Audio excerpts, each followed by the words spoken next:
देहरादून से बड़ी खबर। सबसे पहले मध्य प्रदेश और राजस्थान में खांसी की दवाई से हुई बच्चों की मौत के बाद उत्तराखंड में भी कार्रवाई शुरू हो गई है। प्रतिबंधित कफ सिरप को लेकर राज्य में कई जगह छापेमारी हुई। मुख्यमंत्री पुष्कर सिंह धामी के निर्देश पर एक्शन हुआ।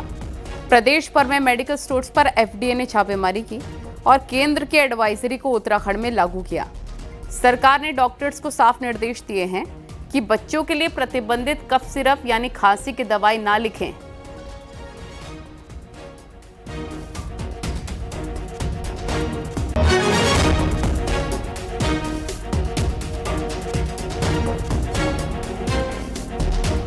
उत्तराखंड में एक और चिटफंड कंपनी ने करोड़ों की ठगी को अंजाम दिया है और समृद्ध निधि लिमिटेड और माइक्रो फाइनेंस कंपनी ने करोड़ों की ठगी की। अब इस पूरे गोरख धंधे का मालिक फरार हो गया है। बड़े मुनाफे का लालच देकर करीब 150 करोड़ रुपए लोगों के जमा कराए गए हैं। शुरुआती महीनों में कुछ ब्याज भी दिया गया और 2 साल तक नियमित ब्याज का वादा किया गया है, लेकिन बाद में ना ब्याज दिया ना ही मूलधन और आरोपी जगमोहन चौहान फरार हो गया। बताया जा रहा है कि आरोपी जगमोहन सरकारी स्कूल का टीचर है।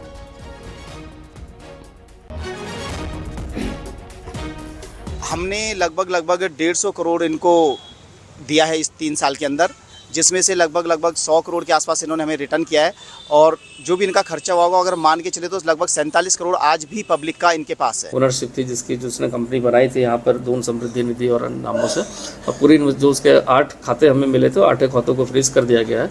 बाकी जो इसमें जुड़े हुए लोग के इन्वेस्टमेंट से जुड़े हों, चाहे एजेंट्स जुड़े हों, चाहे वो इनके ऑफिस में कार्य करते हो, सभी की बातें आज सुन ली गई और सभी को साक्ष्य प्रस्तुत करने के लिए निर्देश जारी किए गए। टिहरी की मुनि की रेती से पुलिस ने साइबर ठगी के आरोप में 3 लोगों को गिरफ्तार किया जो कि सस्ते आईफोन बेचने के नाम पर ठगी करते थे। पुलिस के मुताबिक मुनि की रेती तपोवन में एक किराए के फ्लैट से साइबर ठगों के गैंग द्वारा अवैध कॉल सेंटर चलाकर देश भर में साइबर ठगी की जा रही थी, जिसकी विभिन्न राज्यों में 36 से ज्यादा शिकायतें दर्ज की गई थी। इसके बाद पुलिस ने फ्लैट में छापा मारा और गैंग के 3 सदस्यों को गिरफ्तार किया। आरोपियों के पास से 9 मोबाइल, एक लैपटॉप, कई बैंकों के passbook, ATM card, SIM card बरामद हो गए हैं। तपोवन क्षेत्र में एक फ्लैट पर जाकर वहां पर सर्च किया गया, रेड किया गया, तो उसी दौरान वहां से 3 अभियुक्तों को गिरफ्तार किया गया है जो कि वहां पर फ्लैट एक किराए पर लेकर एक फर्जी एक कॉल सेंटर संचालित कर रहे थे और उस कॉल सेंटर के माध्यम से लोगों से साइबर ठगी की जा रही थी। यूके SSC की परीक्षा में फर्जीवाड़े का मामला सामने आया है। परीक्षा से पहले ही पुलिस ने एक अभ्यर्थी का फर्जी खेल पकड़ लिया और अब उसके खिलाफ मुकदमा दर्ज कर अरेस्ट किया है। दरअसल यूके SSC की ओर से सहकारी निरीक्षक वर्ग 2 और सहायक विकास अधिकारी के लिए लिखित परीक्षा 5 अक्टूबर को प्रस्तावित थी, लेकिन परीक्षा से पहले ही डेटा परीक्षण में एक उम्मीदवार की संदिग्ध एंट्री सामने आई है। जांच में सामने आया कि गाजियाबाद के कनकपुर के अभ्यर्थी सुरेंद्र कुमार ने 3 अलग अलग मोबाइल नंबरों से 3 अलग अलग फॉर्म भरे थे। पुलिस ने जब सुरेंद्र कुमार द्वारा जमा किए गए प्रमाण पत्रों की जांच की तो पाया कि उसने फर्जी डॉक्यूमेंट का उपयोग कर परीक्षा में अलग अलग केंद्रों से आवेदन भी किया। पुलिस की जांच में साबित हुआ कि अभ्यर्थी ने धोखाधड़ी की नीयत से फर्जी प्रमाण पत्र लगवाए थे। तो उसके द्वारा जो विभिन्न फॉर्म भरे गए उसमें जो फ़ोन नंबर दिखाए गए उन फ़ोन नंबरों से बहुत ज़्यादा जानकारी न होने पर संदिग्धता के आधार पर टीम द्वारा उसकी तलाश की गई और तलाश के बाद पता चला इसका नाम सुरेंद्र था। उसने ये परीक्षा भरी थी और इसकी जो पूछताछ में इसके पास से बहुत सारे इसके हाई स्कूल और इंटरमीडिएट के जो है मार्कशीट भी मिली जो अलग अलग जन्म तिथियों की थी, जिससे ऐसा प्रतीत होता था कि ये अलग अलग जन्म तिथियों को बढ़ाकर इसलिए कम करके बना रहा है जिससे कि वो जो है उसको जो है अनुचित लाभ परीक्षा में ले सके। ऋषिकेश में दीपावली मेले की तैयारी को लेकर रैंप वॉक की प्रैक्टिस कर रही युवतियों के बीच पहुंचने पर एक हिंदूवादी नेता ने जमकर बवाल काटा है और नेताजी युवतियों को सनातन धर्म की दुहाई देते रहे, जबकि मॉडल्स ने भी नेताजी का सामना किया है और अभिव्यक्ति की स्वतंत्रता के सवाल के साथ किया है। हालांकि कार्यक्रम को आयोजित करने वाले लायंस क्लब का अब कहना है कि उनका इरादा किसी की भी भावनाओं को आहत करने का नहीं है।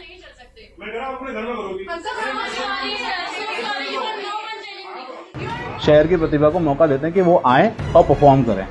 और लॉयंस क्लब ऋषिकेश कभी भी किसी के पर्सनल चीज़ों को हर्ट नहीं करना चाहता, किसी भी तरीके से कोई ऐसी चीज़ नहीं करना चाहता जिससे हमारी संस्कृति को ठेस पहुंचे या हमारे किसी इंसान को कोई ठेस पहुंचे। चमोली में बद्रीनाथ हाईवे में अड़ीमठ के पास भू धसाव हो रहा है और हाईवे के ट्रीटमेंट का काम करने के लिए बद्रीनाथ नेशनल हाईवे आज रात 9 बजे से कल सुबह 5 बजे तक बंद रहेगा। इस दौरान सड़क को ठीक करने का काम किया जाएगा।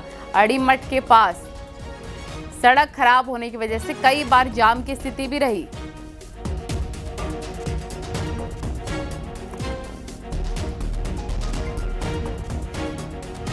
वहाँ 50 मीटर के रेंज में जो है हर रोड जो है करीब एक आध मीटर जो धस चुका है नीचे, जिससे कि वहाँ पे यातायात प्रभावित हो रही है। देखते हुए डायरेक्शन दिया गया था बीआरओ को, जो बीआरओ रोड है ये, कि इसको ठीक किया जाए। बीआरओ द्वारा जो आज जो है रात में जो है 9 से 5 जो है बंद किया जा रहा है, ट्रैफिक बंद किया जा रहा है। उस दौरान जो है वो सही करेंगे और सही करके ऐसा ड्राइव करेंगे। इस मॉनसून सीजन में आई आपदा के दौरान जिन अधिकारियों ने प्रभावित लोगों की मदद की, उनका देहरादून में शनिवार को मुख्यमंत्री पुष्कर सिंह धामी ने सम्मान किया। आपदा प्रभावित क्षेत्रों में सराहनीय काम करने वाले कर्मचारियों को सम्मानित करते हुए मुख्यमंत्री पुष्कर सिंह धामी ने कहा कि पिछले 3 महीनों में उत्तराखंड में आपदा का दौर था और इस आपदा में सेना, एनडीआरएफ, एसडीआरएफ, आईटीबीपी, स्वास्थ्य विभाग की टीम, अग्निशमन के जवानों ने दिन रात एक करते हुए राहत बचाव का कार्य किया, जिसके कारण प्रभावित लोगों को राहत पहुंचाने में मदद मिली। इन सभी का साहस और समर्पण हमारे लिए प्रेरणादायक है। आपदा में जो प्रभावित हुए लोग थे, घायल लोग थे, उनकी जान बचाने से लेकर अनेक कार्यों को धरातल पर लोगों की मदद की, बड़ी राहत पहुंचाने का काम किया। ऐसे लोगों को आज यहाँ पर सम्मानित किया गया है। निश्चित रूप से इन सभी का साहस, इन सभी का समर्पण, यह हम सभी के लिए प्रेरणा है कि कठिनाई के समय में अपनी जान की परवाह न करते हुए दूसरों की जान बचाने का काम इन सभी लोगों ने किया है। मुख्यमंत्री पुष्कर सिंह धामी ने परेड ग्राउंड में 50वीं सब जूनियर राष्ट्रीय बास्केटबॉल चैंपियनशिप का शुभारंभ किया। 10 अक्टूबर तक चलने वाली इस प्रतियोगिता में देश के 28 राज्यों से 54 टीमों के लगभग 1000 से ज्यादा खिलाड़ी हिस्सा ले रहे हैं। मुख्यमंत्री ने कहा कि पहली बार उत्तराखंड में सब जूनियर नेशनल बास्केटबॉल चैंपियनशिप का आयोजन हो रहा है, जो राज्य के लिए गौरव की बात है। सीएम ने देहरादून में बास्केटबॉल एकेडमी के लिए जगह तय करने और हल्द्वानी में निर्माणाधीन खेल यूनिवर्सिटी में भी बास्केटबॉल एकेडमी की व्यवस्था करने के निर्देश दिए हैं।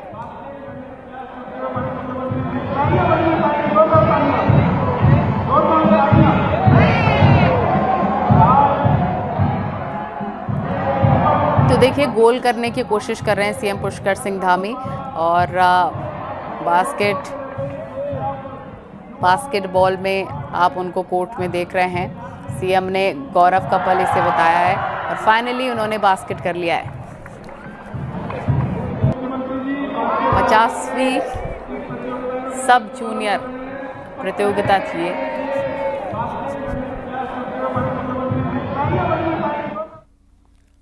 क्या 2027 में उत्तराखंड के सैनिकों का साथ कांग्रेस को मिल पाएगा? राहुल गांधी के बाद एक कोशिश कांग्रेस ने फिर से की है। बीजेपी जहां शहीद सम्मान यात्रा निकाल रखी है, तो कांग्रेस का रथ अग्निपथ स्कीम के विरोध में निकल रहा है। दिखाते हैं आपको रिपोर्ट।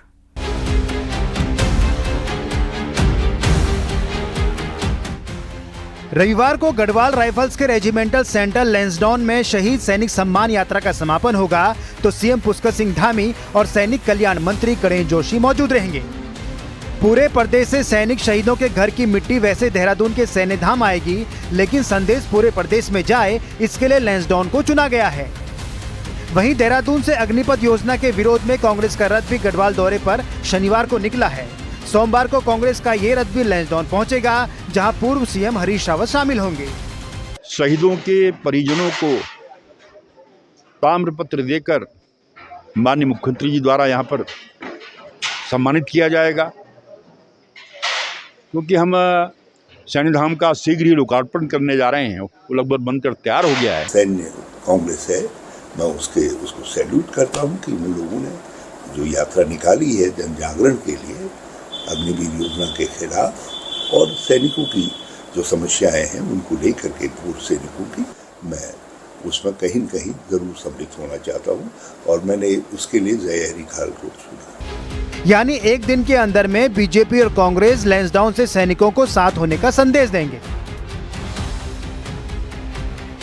कांग्रेस नेता राहुल गांधी ने साल 2022 के विधानसभा चुनाव में सीडीएस विपिन रावत के पोस्टर लगाकर सैनिकों को साधने की कोशिश की। 2022 में कोई फायदा नहीं मिला तो 2024 लोकसभा चुनाव में अग्निवीर भर्ती भी मुद्दा नहीं बन पाया। ऐसे में देखना होगा कि 2027 से पहले Garhwal rifles regimental centre Lansdowne से कौन अपनी बात दमदार तरीके से पहुंचा पाता है, बीजेपी या फिर कांग्रेस। लैंसडाउन से अनुपम के साथ दीपांकर भट्ट, न्यूज़ 18 देहरादून। शहीद सम्मान यात्रा के दूसरे चरण में हरिद्वार में भी सैनिक कल्याण विभाग ने शहीदों के घर आंगन से मिट्टी को इकट्ठा किया। शहीदों के आंगन की इस मिट्टी को शनिवार को डीएम मयूर दीक्षित ने हरी झंडी दिखाकर रवाना किया। मिट्टी के ये कलश लैंसडाउन के लिए रवाना हुए हैं, जहां रविवार को आयोजित शहीद सम्मान समारोह में मुख्यमंत्री पुष्कर सिंह धामी शामिल होंगे और वीर नारियों का सम्मान करेंगे। हमारे जनपद में 2021 के बाद से 2 शहीद परिवार थे, जिनके गांव में जाकर के कल 3 अक्टूबर को हम लोगों ने उनके घर आंगन की मिट्टी को ताम्र कलशों में एकत्रित करा और आज जिलाधिकारी महोदय के द्वारा उन्हीं ताम्र कलशों के साथ, जिसमें घर आंगन की मिट्टी थी और शहीद के परिवार जो वीर नारियां और उनके जो आश्रित थे, वो सब लैंसडाउन के लिए रवाना हो गए। हरिद्वार के लक्सर में प्रशासन ने अवैध अतिक्रमण पर बड़ी कार्रवाई की है। कोर्ट के आदेश के बाद मुंडाखेड़ा कला गांव पहुंची प्रशासन की टीम ने 41 लोगों के अवैध अतिक्रमण को बुलडोजर से ध्वस्त कर दिया। अतिक्रमण हटाकर प्रशासन की टीम ने गांव के तालाब और सरकारी जमीन को कब्जा मुक्त कराया है। कब्जाधारियों की ओर से सरकारी जमीन पर स्थायी और अस्थायी निर्माण किए गए थे, जिसका मामला लंबे समय से कोर्ट में चल रहा था। कोर्ट से फैसला आने के बाद प्रशासन ने अतिक्रमण करने वालों को खुद से अतिक्रमण हटाने की मोहलत भी दी थी। हालांकि जब किसी ने अतिक्रमण नहीं हटाया तो प्रशासन ने मौके पर पहुंचकर अवैध निर्माण को ध्वस्त कर दिया।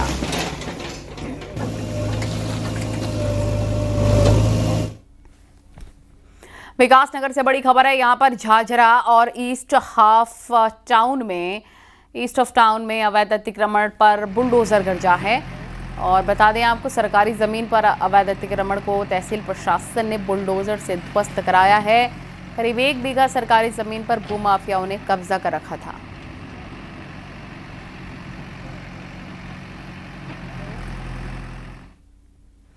पछवादून में एक बार फिर से एमडीडीए का बुलडोजर एक्शन देखने को मिला। एमडीडीए की टीम ने अलग अलग जगहों पर 26 बीघा जमीन पर अवैध प्लॉटिंग और निर्माण को ध्वस्त किया।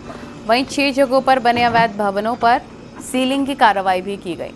टीम ने शिमला बाईपास, मेहूवाला माफी समेत कई जगहों पर अभियान चलाए। सीएम धामी के आदेश पर प्रदेश में लगातार अवैध निर्माण के खिलाफ एक्शन जारी है।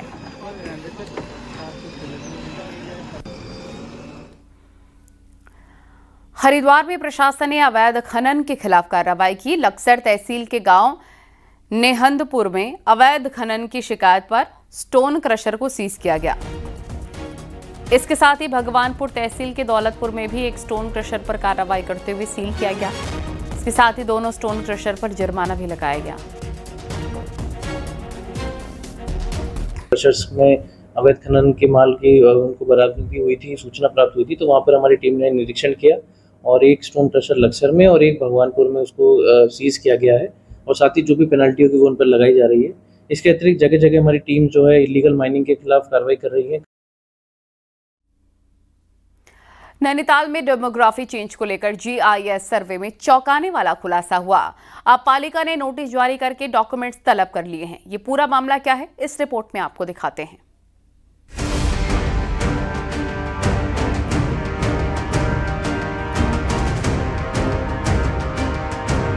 नैनीताल की बदल रही डेमोग्राफी पर जीआईसी रिपोर्ट ने भी मोहर लगाई है। नगर पालिका में रजिस्टर्ड प्रॉपर्टी 6500 है, लेकिन जीआईएस सर्वे में 9500 प्रॉपर्टी सामने आई है। ये सिर्फ वो मकान हैं जिन्होंने अपने घरों का जियोग्राफिकल इंफॉर्मेशन सिस्टम से मैपिंग कराई है।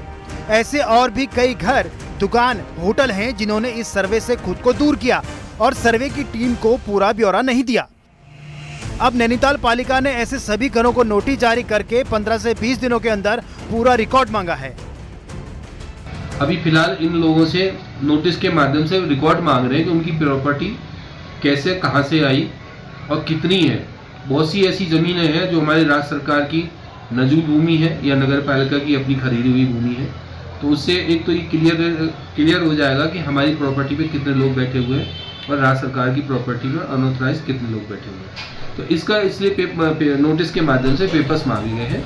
पिछले 20 सालों में नैनीताल में नजूल से लेकर वन भूमि में बाहरी लोगों ने कब्जा करके मकान बनाए हैं। अब जब सर्वे हुआ तो कई राज खुलने लगे हैं। वन भूमि में अगर कब्जा कर लिया है, वन विभाग के अधिकारी कहाँ सोए हुए हैं? अरे जिसने भी कब्जा किया, जो भी कब्जा किया, उसको तुरंत उखाड़ो ना वहां से। क्यों आप उनको खोल में जाने का मौका दे रहे हैं?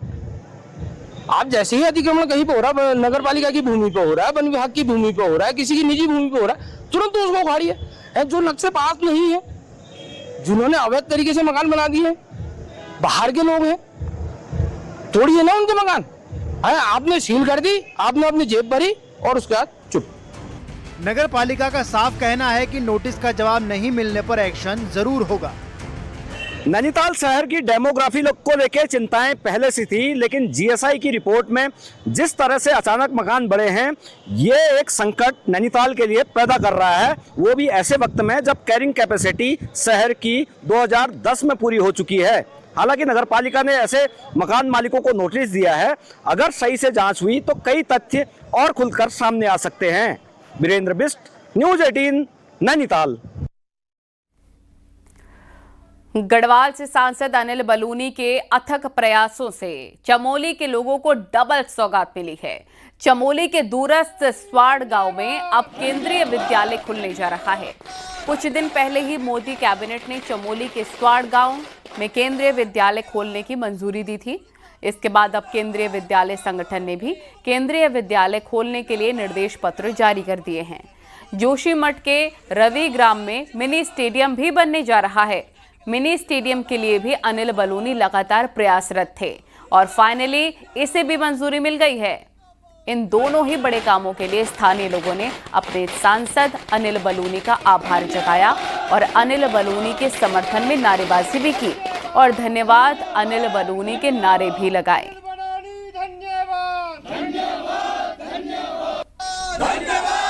जो ये स्टेडियम बनने जा रहा है उसकी बहुत खुशी है, क्योंकि जो पहले हमारे लिए पहले ये स्टेडियम सिर्फ खेल का था, मगर अब ये मिनी स्टेडियम बनने जा रहा है, जिसके लिए हम गढ़वाल सांसद का बहुत बहुत धन्यवाद करते हैं। इसकी वजह से हमें बहुत सुविधाएं मिलती रहेगी, जिसके कारण हमें आगे खेलने का मौका मिलता रहेगा। प्रथम तो हम गढ़वाल सांसद श्रीमान अनिल बलूनी जी का बहुत बहुत आभार व्यक्त करते हैं कि उन्होंने पैनखंडा क्षेत्र के लिए रविग्राम के ज्योतिर्मठ में ये मिनी स्टेडियम की जो घोषणा की हुई है, और वो घोषणा उन्होंने अभी नगर पालिका चुनाव के दौरान इसी मैदान से की थी, जोशीमठ के मुख्य चौराहे से की थी, और अब उन्होंने अपने उस पत्र के हिसाब से स्वीकृति प्रदान कर दी है। तो बहुत जल्दी ये रविग्राम का मिनी स्टेडियम बनने जा रहा है। इसके लिए ज्योतिर्मठ वासियों की ओर से, पैनखंडा वासियों की ओर से बहुत बहुत धन्यवाद है, बहुत बहुत आभार है। देखिए, हम धन्यवाद देना चाहेंगे गढ़वाले सांसद अपना अनिल बलूनी जी का, जो उन्होंने अभी 1 साल का कार्यकाल उनका हो रहा है और उन्होंने इतनी बड़ी सौगात हमें यहाँ पर मिनी स्टेडियम के रूप में दी है। हम उनका बहुत बहुत धन्यवाद ज्ञापित करते हैं कि आने वाले समय पर यहाँ से भी अच्छे अच्छे लड़के निकलेंगे स्पोर्ट्स में और देश का नाम और प्रदेश का नाम रोशन करेंगे। कांग्रेस के प्रदेश अध्यक्ष करण माहरा ने स्वास्थ्य विभाग में बड़ी धांधली के आरोप लगाए। करण माहरा ने कहा है कि स्वास्थ्य विभाग में करोड़ों की मशीनें खरीदने में बड़ा खेल हुआ है। 1.5 लाख की मशीन के लिए 5 लाख रुपए दिए गए और ऐसी मशीनों का सौदा करीब 5 करोड़ रुपए का हुआ। MRI मशीनें चीन से खरीदी गई, जबकि भारत में भी रजिस्टर्ड फर्म है। ऐसा करके स्वास्थ्य मंत्री और विभाग के सचिव ने बड़ी गड़बड़ी की है। वहीं बद्रीनाथ केदारनाथ के लिए आई मशीनें धूल फाक रही हैं। करण माहरा ने कहा है कि वो जल्दी ही स्वास्थ्य विभाग को लेकर और भी बड़े खुलासे करने वाले हैं। भी है 5 करोड़ 81 लाख के आसपास की मशीनें खरीद ली गई 5.5 लाख के हिसाब से, वो भी है। MRI मशीन्स का दुरुपयोग भी है और CT स्कैन मशीनें खरीद के 1.5 साल से पड़ी हैं, इंस्टॉल नहीं हो पाई, वो भी है। बद्रीनाथ और केदारनाथ में करीब 9.5 करोड़ की सामग्री खरीद के डंप करी गई है और उसको 2 साल से ज्यादा हो गया, किसी का कोई अब जिम्मेदारी उसमें नहीं बनती किसी कंपनी की, वो है। और अब आपको दिखाते हैं पहाड़ टॉप 10 न्यूज। रानीखेत के भिकिया सैंड में रामलीला मंच पर बीजेपी नेता ने हंगामा किया और क्षेत्रीय विधायक पर तंज कसा। पूरे मामले को पुरानी रंजिश से जोड़कर भी देखा जा रहा है। रुद्रप्रयाग में चारधाम यात्रा रूट पर बना बाईपास पुल पर लगातार भूधसाव हो रहा है, जिससे लोगों को काफी ज्यादा परेशानियों का सामना करना पड़ रहा है।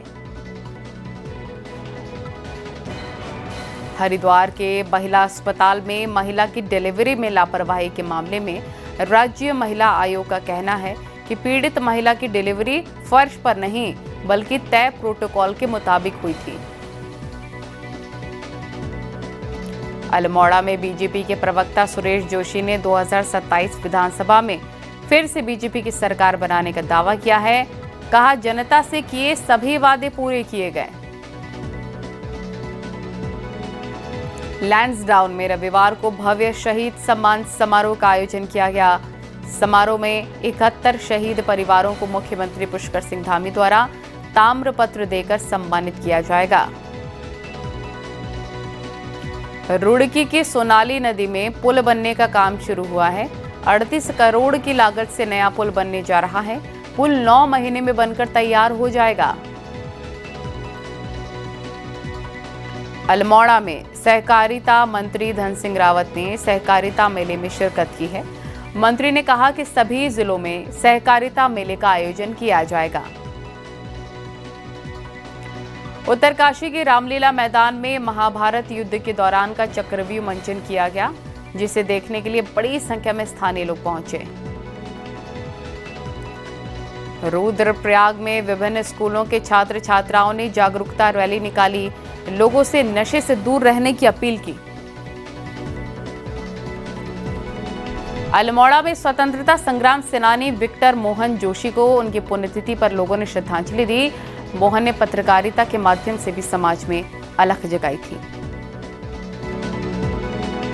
रामनगर के गर्जिया मंदिर के पास गुरुवार रात को एक अनोखा नजारा देखने को मिला। यहाँ एक हाथी वहां बने पुल की सीढ़ियों पर चढ़ता हुआ पहुंच गया। हाथी की चहलकदमी सीसीटीवी में कैद हुई। हाथी के पुल पर चढ़ने के वीडियो काफी ज्यादा रोमांचित करने वाले हैं। हालांकि घटना रात की है, उस समय पर मंदिर बंद रहता है। उधर कॉर्बेट प्रशासन की माने तो हाथी का ये सामान्य बिहेवियर है। हाथी पहाड़ चढ़ जाता है तो सीढ़ियों के रास्ते पुल पर चढ़ना सामान्य घटना है। देखिए, जो हाथी हैं ये आमतौर पर ऐसा देखा जाता है, जो भी दुरह रास्ते हैं इसमें जाने से घबराते नहीं हैं। और ये पहला वाकया नहीं है, इससे पहले भी जो हाथी हैं उस पुल तक या सीढ़ियों तक आए हुए हैं, तो एक आम घटना ही है। तो इसको बहुत ज़्यादा इस तरीके से देखा जाना नहीं चाहिए। खबरें जारी हैं, रुकेंगे छोटे से ब्रेक के लिए।